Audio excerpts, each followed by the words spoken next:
Maximo end of year processing. Yes, it is that time again. Today, we'll be looking at Maximo 7.6.1.1 with the Tivoli zero 09 skin and vertical labels off, in case anyone's interested in the configuration data.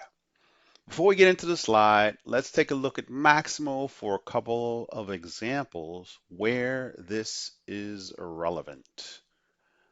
I'll be your host, Chris Winston from Projitech, and we're going to move into the quick reporting application. And we're just going to go ahead and try and report some work time, and we'll get an error. The date is not within a valid financial period. So if you are using financial period validation, you got to make sure the periods are there into the future. When you need them, you can go as far as you want. Most people don't go too far because you may need to make changes to them. Um, Year or two in advance is fine, and maybe longer depending on your own situation.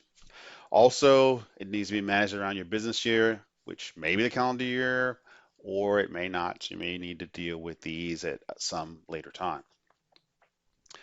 Let's take a look at another example. We'll look in inventory this time. And I've run a couple queries just to get the data up to kind of help move this along. So the nice part about inventory is you get numbers based on your issues. So you get a last issue date every time a part's issued or returned. You get the year-to-date number issued a year ago, 2 years ago, and 3 years ago. And in this case, I've got 40 in my year-to-date number, but my last issue date's 2011. Yeah, that's pretty far in the past. I'm thinking it probably isn't up to date. And this is an example and typical for demo data. A lot of those procedures don't get run.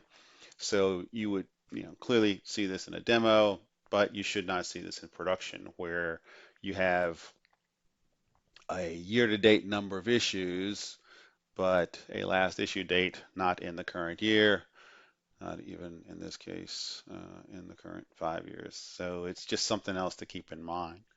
All right, so let's talk a little bit more about what those year-to-date considerations are.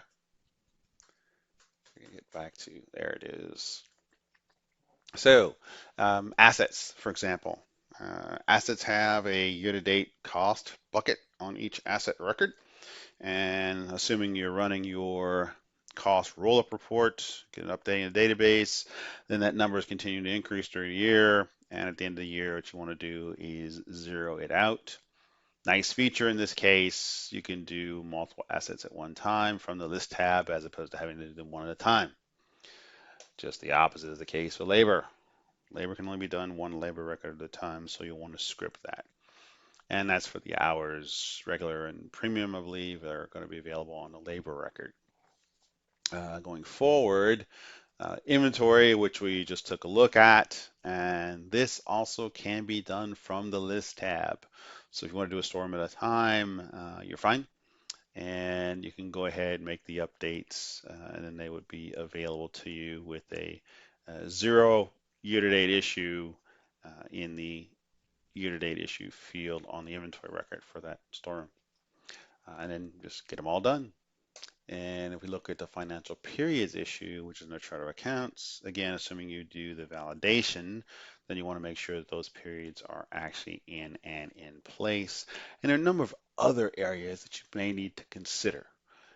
Tax rates, for example, or auto numbers. If your auto number has some type of a year number in the auto number for records, you want to make sure that you get that updated.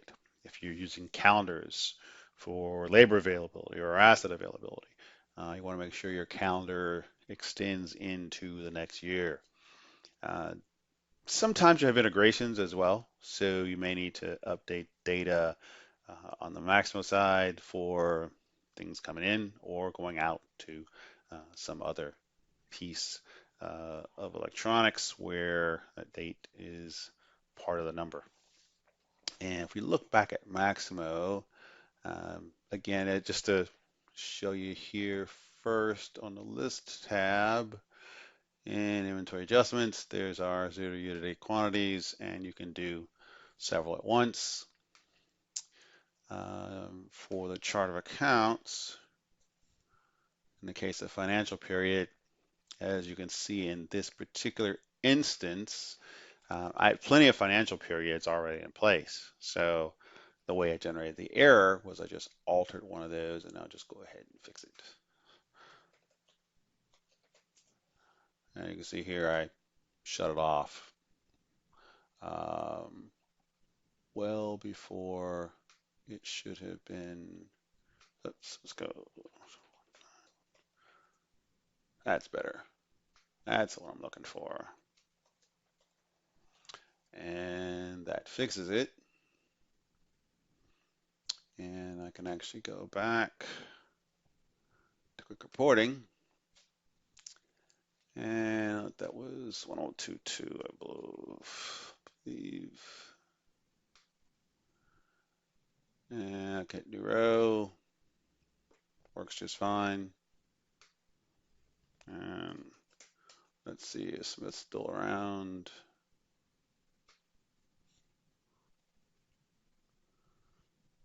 And save it. So just remember to keep in mind and consideration whether it's your business year as a calendar or if it's a different time of the year, end of year processing should be considered help maintain the data in your database. Thanks very much. Have a good day.